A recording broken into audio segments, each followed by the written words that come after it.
আমরা হচ্ছে যে বলেছিলাম যে 24 ঘন্টা পরে আমরা 7 কলেজের সামনে থেকে ঢাকা বিশ্ববিদ্যালয়ের বাস সহ অন্যান্য বাস যে চলতে দিব না সহ যে কর্মসূচি এবং নিউ মার্কেট থানা ঘেরাও যে কর্মসূচি দিয়েছিলাম সেই কর্মসূচি আমরা প্রত্যাহার করে নিলাম। বিভিন্ন দলের বিভিন্ন মানুষের ইনভলভমেন্ট থাকতে পারে এবং পুরো বিষয়টার জন্য আমি ঢাকা বিশ্ববিদ্যালয়ের যে প্রভিসি স্যার আছেন তাকে দায়ী করব। সে যদি শুরুতেই এই ক্ষমাটা চাইতো বা উদ্যোগ নিত তাহলে এত বড় ধরনের ঘটনা ঘটতো না। এটার জন্য সম্পূর্ণ দায়ী ঢাকা বিশ্ববিদ্যালয়ের প্রভিসি মামুন আহমেদের।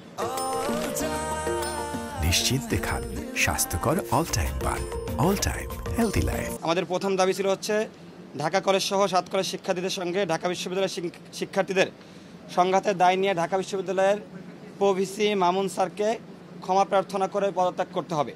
এই বিষয়টি নিয়ে কথা বলা হয়েছে হচ্ছে এখন থেকে ঢাকা কলেজ সহ 7 কলেজ সংশ্লিষ্ট কোনো কমিটির সাথে প্রভিসি মামুন স্যার আর কোনোভাবে কানেক্টেড থাকবে না, এই কথাটা বলা হয়েছে। এবং ঢাকা পদত্যাগের যে বিষয়টা এটা ঢাকা বিশ্ববিদ্যালয়ের যে ভিসি স্যার আছে এবং সেখানকার যে প্রক্রিয়া সেই প্রক্রিয়া অনুসরণ করে এই বিষয়টা আগানো হবে আলাপ আলোচনার মাধ্যমে। ওই দিন যে সকল শিক্ষার্থীরা জড়িত ছিল ওইখানে উপস্থিত ছিল তাদের সাথে আলাপ আলোচনার মাধ্যমে এই বিষয়টা আগানো হবে।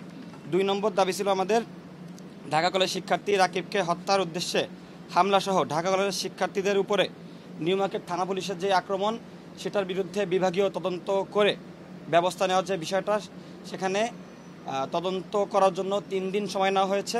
এই 3 দিনের মধ্যে যারা জড়িত তাদের বিরুদ্ধে কঠোর ব্যবস্থা নেবে বলে আমাদেরকে বলা হয়েছে। আমাদের 3 নম্বর দাবি যে ছিল ওই দিন আমাদের নারী শিক্ষার্থীদেরকে নিয়ে যে কুরুচিপূর্ণ মন্তব্য করা হয়েছিল এবং ঢাকা বিশ্ববিদ্যালয়ে তারা যে আগে আমাদের উপরে শান্তিপূর্ণ কর্মসূচিতে আক্রমণ করেছিল যেন ক্ষমা চাওয়া সহ বাকি যে বিষয়টা সেটাও আমরা যখন ঢাকা বিশ্ববিদ্যালয়ের ভিসি স্যারের সাথে বসবো সে বিষয়টা সেখানে সমাধান করা হবে এবং এ বিষয়ে এখান থেকে সর্বোচ্চ সহযোগিতার আশ্বাস আমাদেরকে দেওয়া হয়েছে। চতুর্থ যে দাবিটা আমাদের অধিভুক্তি বাতিল, এটা গতকালকে হয়ে গিয়েছে, এটা নিয়ে আমরা কিছু বলতে চাচ্ছি না। আমাদের পঞ্চম যেই দাবিটা ছিল যে এই সামগ্রিক বিষয়টা মিটমাট করার জন্য শিক্ষার্থী উপদেষ্টা নাহিদ ইসলাম সহ যাদের সাথে বসার যে বিষয়টা সেটা আজকেই বসা হলো, এটাও মেনে নেওয়া হয়েছে। ষষ্ঠ যে দাবিটা ঢাকা বিশ্ববিদ্যালয় সংশ্লিষ্ট এরিয়ায় ঢাকা বিশ্ববিদ্যালয়ের বাহিরে যে সাধারণ শিক্ষার্থীরা আছে এবং সাধারণ জনমানুষ আছে তাদেরকে যে এতদিন ঢুকতে দেওয়া হইতো না, এই বিষয়টা আমরা বলেছিলাম যে এখন থেকে সিটি কর্পোরেশনের রাস্তা সবার জন্য উন্মুক্ত করে দেওয়া হবে। আমাদেরকে জানানো হয়েছে যে এটা ইতিমধ্যে সবার জন্য উন্মুক্ত করে দেওয়া হয়েছে।